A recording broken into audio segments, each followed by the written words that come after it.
Bom, boa noite pessoal, aqui é a quarta aula, então nós temos a quarta aula então, que eu vou explicar os exercícios CPR, então baseado no que já foi passado na apostila e nas outras videoaulas para vocês.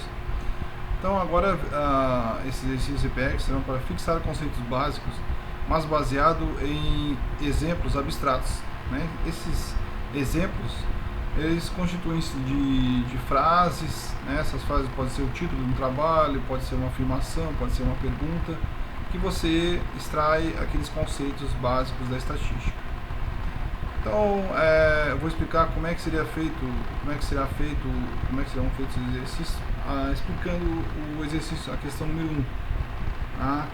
Na frase atenção de operários para a produção de peças, tá? Então vocês irão identificar aqui, conforme os itens, o objeto de estudo, a variável efeito dependente, terão que classificar essa variável. Como ela está numa forma simplificada, terão que fazer uma descrição dela, tá? Uma classificação. A variável causa independente também, terão que descrever ela e classificar, conforme a classificação de variáveis que eu já passei. A população, terão que fazer um desenho, descrevendo a população, as repetições e o total de populações encontradas no trabalho, na questão. A amostra também, um desenho, descrição da amostra, repetições e o total de amostras encontrado na questão.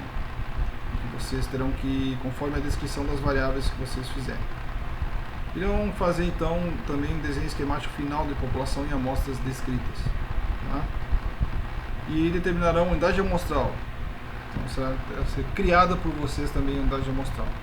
Farão um diagrama EPR que corresponde à forma de digitar os dados, né, no Excel.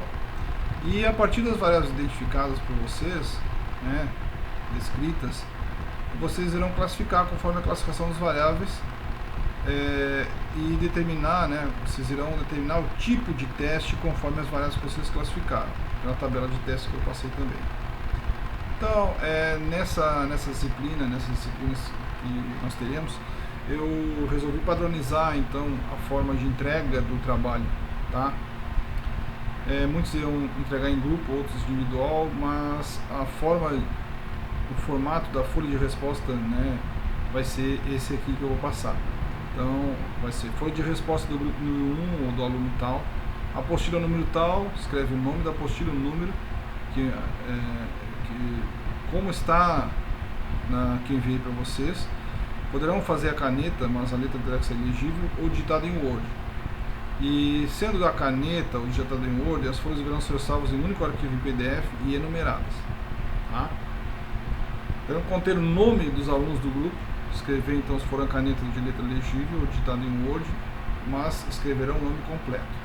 E as respostas nesse formato, pergunta número 1, aí tem a resposta número 1, pergunta número 2, resposta número 2, e assim por diante. Então essa forma, ela é uma forma também para padronizar e facilitar a identificação dos trabalhos. Que às vezes a pessoa não tem como digitar, ela escreve, mas aí a letra não ficou boa, ou não tem uma identificação, isso dificulta até a identificação, né, do trabalho para corrigir. Então, assim, eu irei descontar pontos, tá? Se descontado um ponto do grupo que não enviar nesse formato supracitado, trabalhos que valem de 2 a 4 pontos.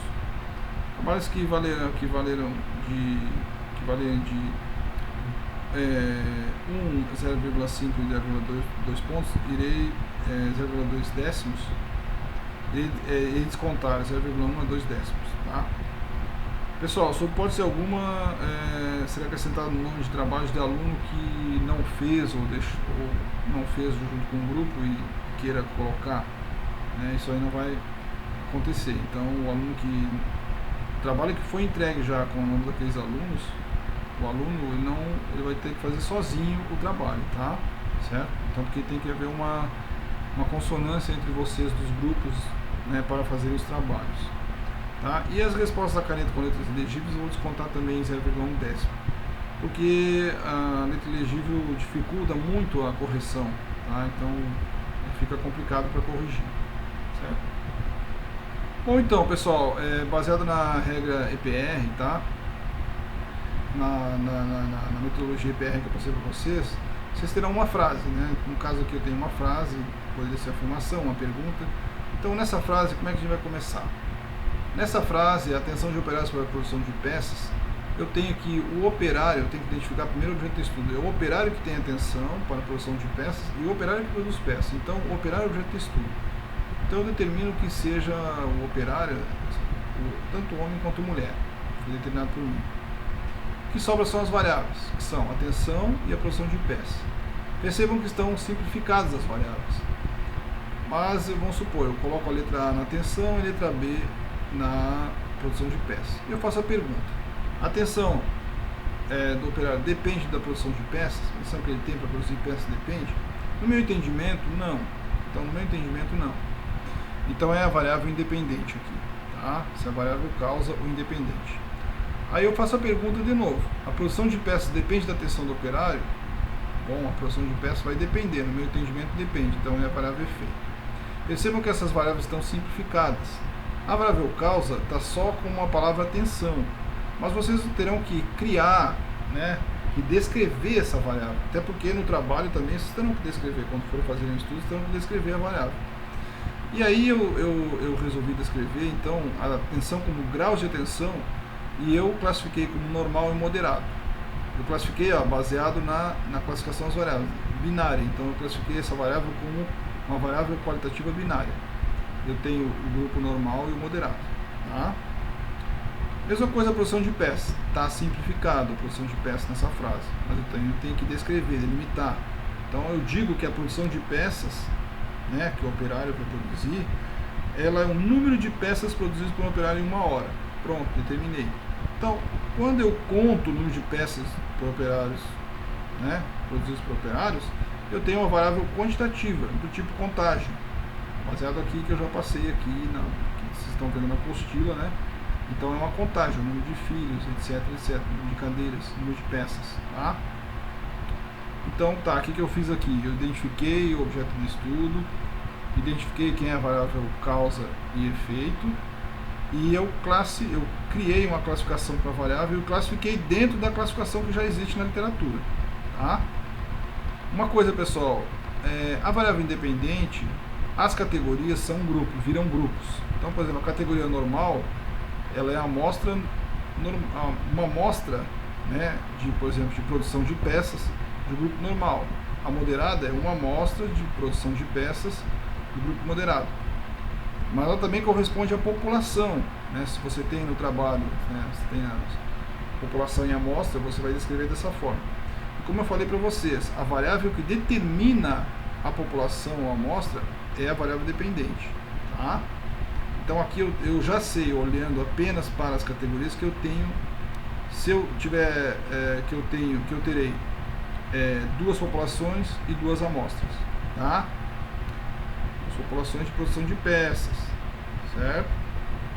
Tá? Uma do grupo normal, do moderado, e eu terei a amostra também, porque esse é um exercício, né, abstrato.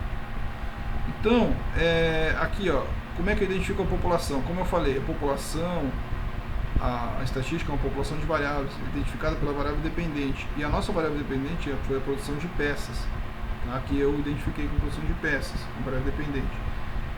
Então como eu tenho duas categorias na variável dependente, cada categoria é um grupo. Então eu tenho uma população de produção de peças do grupo atenção normal, tá? Com 10 repetições. Eu criei também esse número de repetições, tá? A literatura tem um número de repetições já para você fazer o trabalho. Então eu criei a partir de 10 aqui. Cada repetição corresponde ao número de peças produzidas em um operário em uma hora, tá? Então, como tem o grupo de atenção normal, tem a moderada. Então também tem uma população de produção de peças do grupo de atenção moderada. Coloquei também 10 repetições e cada repetição corresponde ao número de peças produzidas por um operário em uma hora. Aqui está o desenho. Então aqui está o desenho esquemático, né, que eu peço. Então o que eu tenho? Eu tenho uma população de produção de peças de atenção normal com 10 repetições. Aqui, ó, dentro desse círculo, tem as repetições. A repetição 1 produziu 34 peças, a 2, 46, a 3, 42 e assim por diante. Se vocês contarem, tem 10 repetições. 1, 2, 3, 4, 5, 6, 7, 8, 9, 10.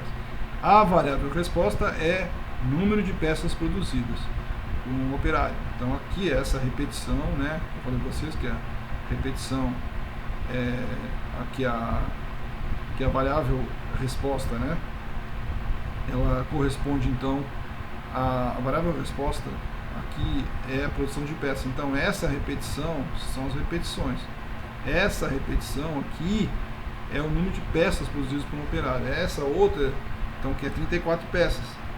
Essa outra é outra repetição que foi produzida 46 peças e outra 42. Mesma coisa aqui. Como tem um grupo moderado, eu tenho uma população de produção de peças do grupo moderado com 10 repetições. Então essa repetição significa dizer que foram produzidas 29 peças. Nessa outra, 27 peças. Nessa outra, 29. Bom, se vocês contarem também tem 10. 1, 2, 3, 4, 5, 6, 7, 8, 9, 10. Então tem a população de produção de peças do grupo atenção normal. Tem 10. A descrição desse grupo é uma população de produção de peças do grupo de atenção normal com 10 repetições. A mesma coisa aqui. Eu tenho uma população de produção de peças do grupo de atenção moderada, né, que é outra categoria, com 10 repetições. A descrição é uma população de produção de peças do grupo de atenção moderada com 10 repetições. Então eu tenho duas populações aqui.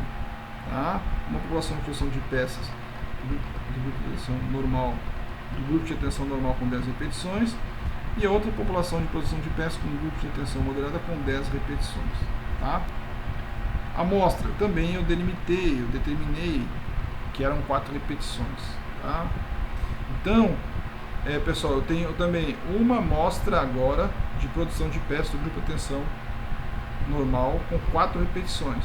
Percebam que esses valores aqui foram retirados da população por um processo de amostragem que eu fiz, que seria um processo aleatório, por sorteio.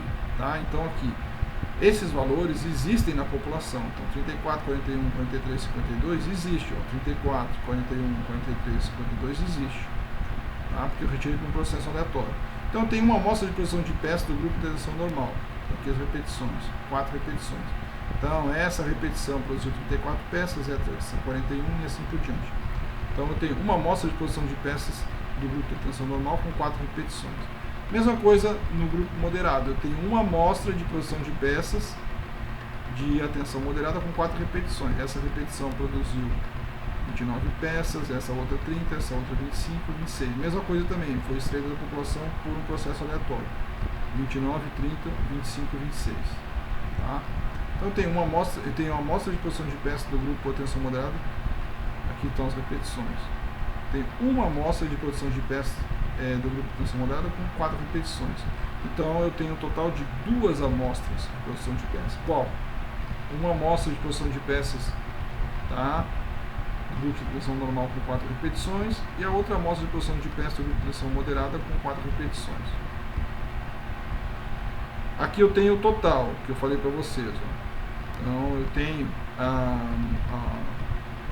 uma população de produção de peças do grupo de atenção normal com 10 repetições e eu extraí uma amostra de produção de peças com atenção normal com 4 repetições.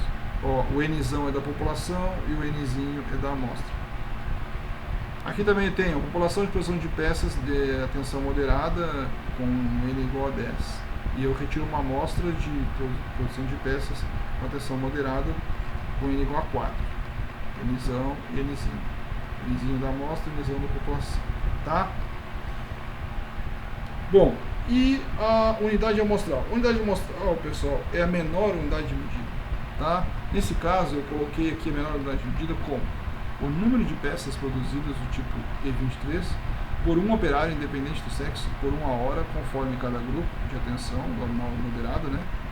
Certo? No turno matutino das 9 às 10, no dia 15 do 3, na fábrica localizada na cidade A, estado tal. Na cidade tal, estado tal. Bom, eu tenho que delimitar isso aqui para quê? Para padronizar a minha unidade de medida, tá? Para não obter valores falsos.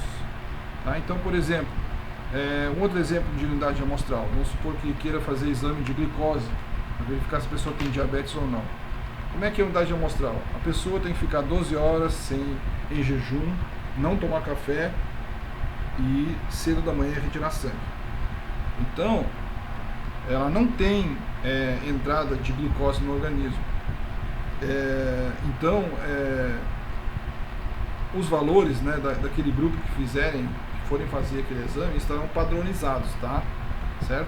Se a pessoa, por exemplo, ela toma café, ela vai ter uma alteração na glicose e produzir um resultado falso, certo?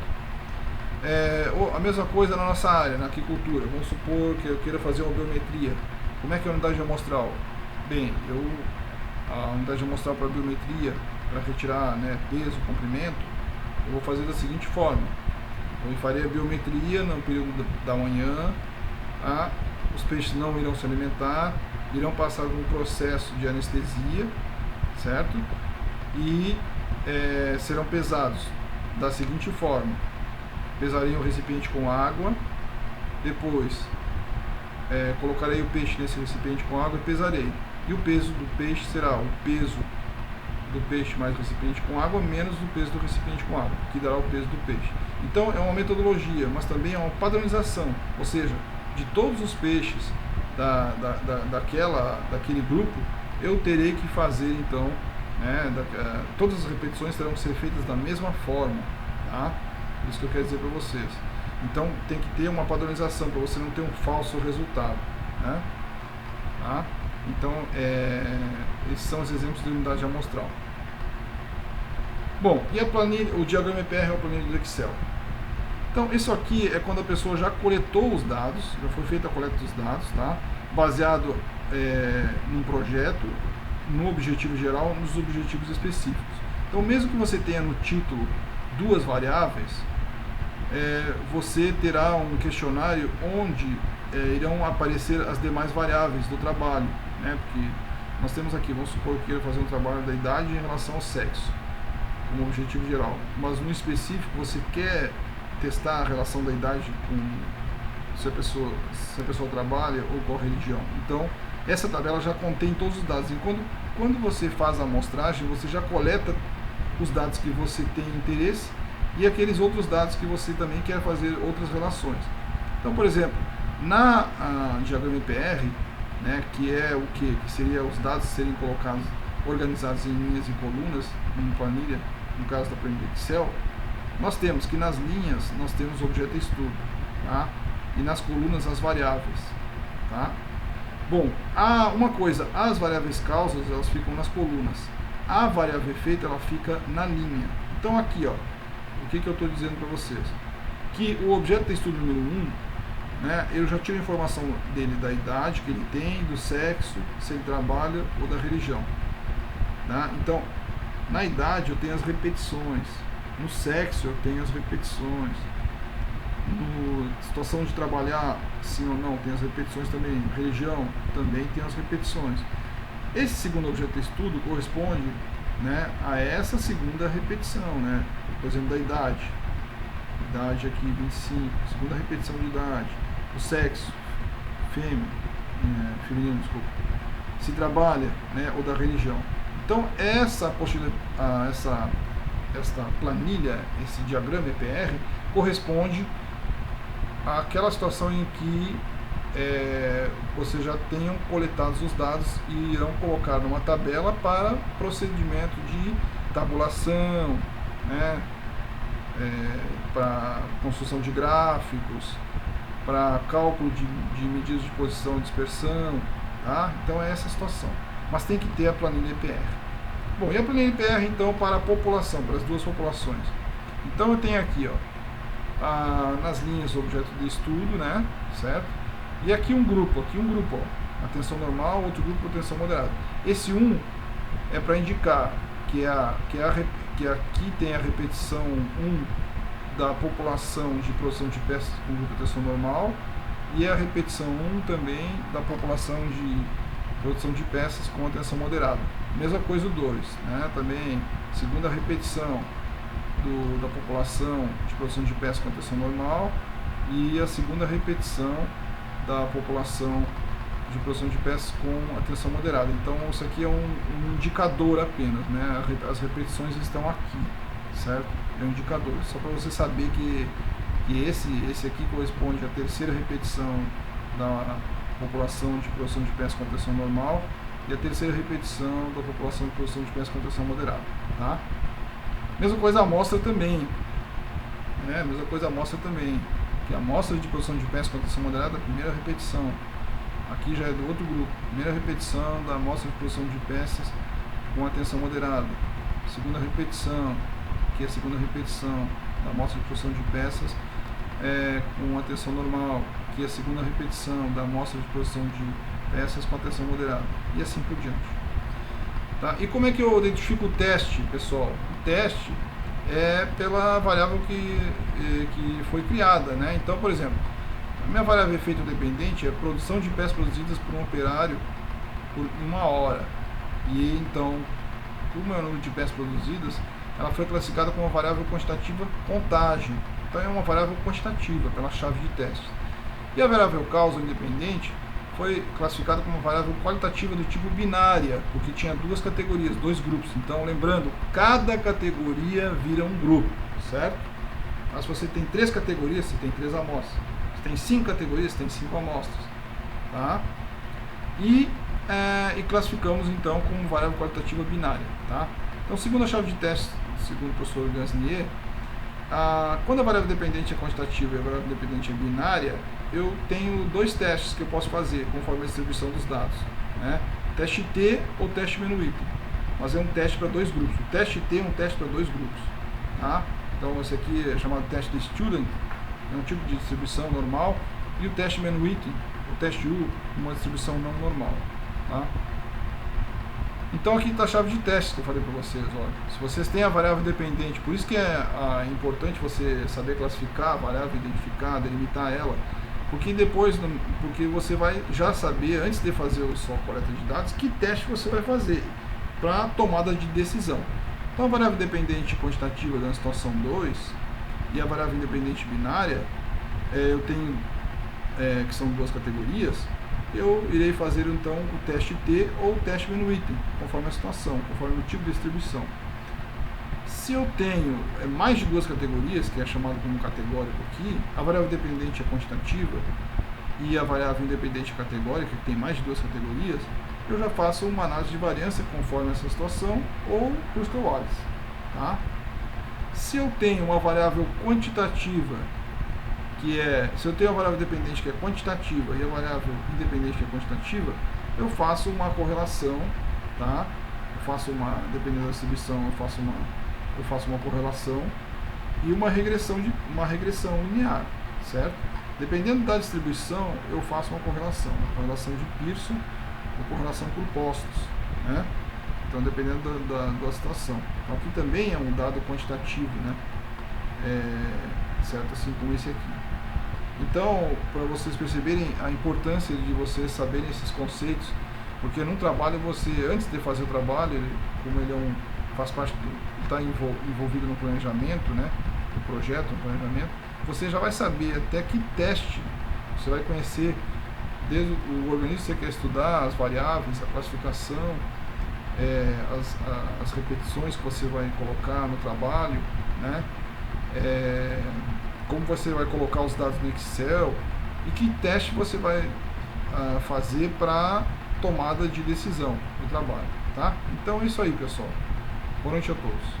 Aqui, ó, antes, desculpa aí, é que eu já gravei essa aula aqui umas 3 ou 4 vezes. Então, aqui eu tenho um exemplo aplicado em aquicultura, tá? E o que acontece? Nós iremos fazer exercícios abstratos para depois tentarmos compreendermos o que acontece na aplicada nossa área da aquicultura, tá? Então eu vou dar uma dica para vocês. Como eu falei, a partir então de um título, de uma frase, ou a partir de uma pergunta, né, você conhecendo a área, o contexto, você já consegue identificar, né, consegue ler e interpretar o trabalho, tá? Então, por exemplo, aqui, ó, a avaliação sensorial, sabemos, como somos da área, que são a avaliação por pontos do sabor, do odor, da textura, né? Então, por exemplo, aqui, se eu vou fazer a avaliação sensorial de um peixe, quem é submetido à avaliação sensorial é o peixe, e quem é submetido à formulação de hambúrguer é o peixe também, é a polpa do peixe, daquela espécie. Então, o objeto de estudo é o peixe, de cara, né, de determinada espécie. Então, eu já sei. E a avaliação sensorial vai depender da formulação do hambúrguer, né? Então, o hambúrguer, então, como ele diz que tem 2 formulações, já tem duas categorias, já é binário isso aqui. Então, por exemplo, o sabor varia conforme a formulação A e a B. O odor é outra variável também, a textura e assim por diante, tá? Cada variável que compõe essa análise é uma variável dependente. Então, a avaliação sensorial vai depender da formulação. Mas não é a avaliação sensorial em si, na palavra. A avaliação sensorial é um conjunto de avaliações, de odor, sabor. Então, o odor depende da formulação. O sabor depende também. A textura depende, tá? Certo? Então, estou abrindo aqui a variável, certo? Então, aí tem a metodologia. Então, na metodologia, vocês vão tirar todas as informações que vocês precisam, tá? Quanto aos exercícios de abordagem PR. O outro trabalho é sobre o desempenho de macrobráquio amazônico em diferentes densidades. Então, já fica fácil verificar que o objeto de estudo é o camarão macrobráquio amazônico. O desempenho é o desempenho isotécnico. São aquelas medições de peso, comprimento, tá? Que você tem, né? Crescimento do organismo, índice de conversão alimentar, tá? E aqui tem as diferentes densidades.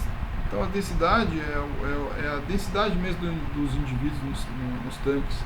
Então sabemos que variam, né? Então a densidade, densidades menores ou maiores, nós temos também